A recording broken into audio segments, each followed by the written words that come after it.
Hello and welcome to the RotD deep dive spoiler-filled discussion of 1980's The Changeling. Now, one thing I wanted to discuss is the fact that a lot of haunting movies, a lot of horror movies, but especially haunting movies, don't open themselves up to the world quite as much as this one did. And by that, I mean, we can talk spoiler, without worrying about spoilers. The Senator, I thought it was just kind of an interesting use of the world and expanding it. You typically, if you have somebody that is investigating a haunting or investigating a spiritual whatever, oftentimes it will introduce sub-characters throughout the course of the first act, second act, whatever. Here's the landlord, here's the groundskeeper, here's the janitor of the university you work at, and it'll wind up tying back to one of them. And they kind of did that with this, but you usually don't see it so high profile as a senator.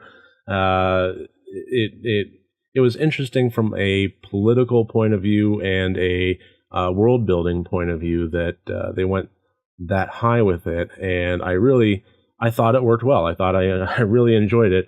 The only real problem that I had with it is from the senator's point of view. What was his crime? He was an orphan who got approached by a rich man when he was early teens, and said, "Hey, I will give you a place to live. I will give you every opportunity and wealth and possible future in the world. And all you have to do is just, shut up and pretend that you're my son and that, you were never an orphan. Ditch who you were, but, what are you losing there? And become who I want you to be." And, that doesn't seem like, it seems like something that it's not inconceivable to think that somebody might jump at that chance. Whether or not it was morally wrong, I don't know, but regardless, he took him up on it and then lived that life as the son. And I have to think kind of made his own way. It's not like, it didn't sound like the family was, into politics, but, he became a senator. He didn't squander the wealth. He kept it. He made more of it. He made his way. But even so, he wasn't biologically entitled to it. So I guess that's his crime. One thing that I wanted to cover, many things I want to cover, but this one in particular is I thought the cleverness of the composed song was really, really great. When you have an entity that is trying to be communicative and relay information and help provide clues to the details of their death, there's a few standard tropes that kind of get tossed out there, the wailing in the walls or blood written on the wall or something like that. But the fact that you have this main character who's a music composer and he writes this piece of music and then winds up finding it later in the jewelry box and in the musical box there, I thought that was extraordinarily clever. I really, really like that. I like that how well that connected with the character and how that really solidified. It really turned that point for John Russell that there's some strange things going on in this house, and now there's some supernatural entity that is trying to tell me something. It really flipped that switch, and I really like the way that they did that. It was very subtle, it was very small, but it was very, very clever, and I genuinely enjoyed it. I also liked how the haunting was not confined to the house, that, it's not like it followed him willy-nilly and, just made random jump scares happen at every opportunity while he's pumping gas or something like that. That gets a little tired. But it was very targeted, and specifically I'm talking about the house where the well was under, the house that was built on top of the old well. I thought that was extraordinarily clever, and the fact that this entity was not just haunting the house in George C. Scott, but also this other house And this poor kid who's waking up in the middle of the night to see another kid drowning, or drowning on his floor. But it worked really well, and it communicated very well. This is where the well was, right here through these floorboards.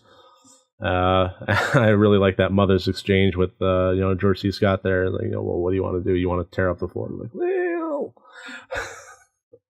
well,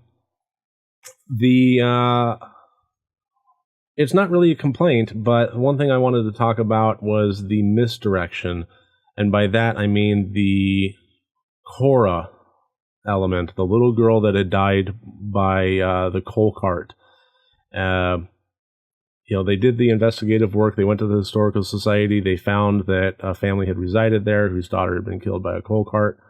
And that started the process of the seance. And maybe that was why that was there, to kick off the seance and then ultimately lead to Joseph. But I just thought it was interesting because it was misdirection. This movie had absolutely nothing to do with Cora or the coal cart or that family.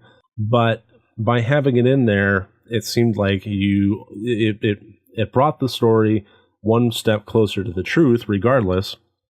And it also provided that that element of binding to the character, that now you have something that's going on with his investigation that mirrors so closely this personal past of his that is so recently haunting him. I really thought that was good, and it's not that I think misdirection can work really well in a movie like this. It's difficult to do without leaving the audience unsatisfied about open-ended questions that remain. If you look back on a movie and say, well, I mean, they asked this big question right here and they never even got to it. I'm glad that they concluded with the main storyline, but what about this?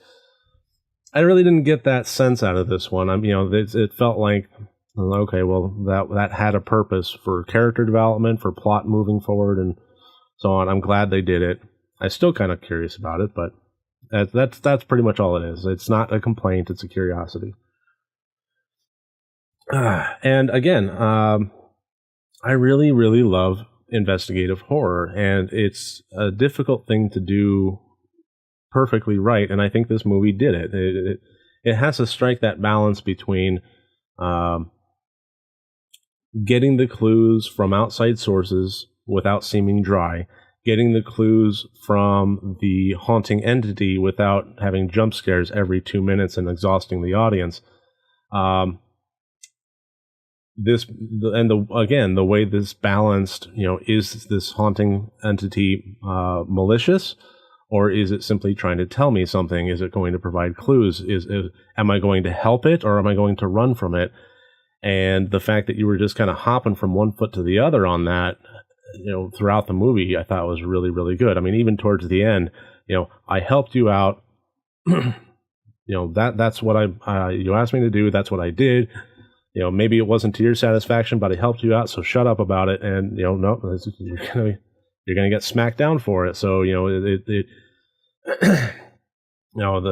is the element of, I can help this entity out, but is it going to bite the hand that feeds it, kind of thing. And I thought that tension that was built there was really good.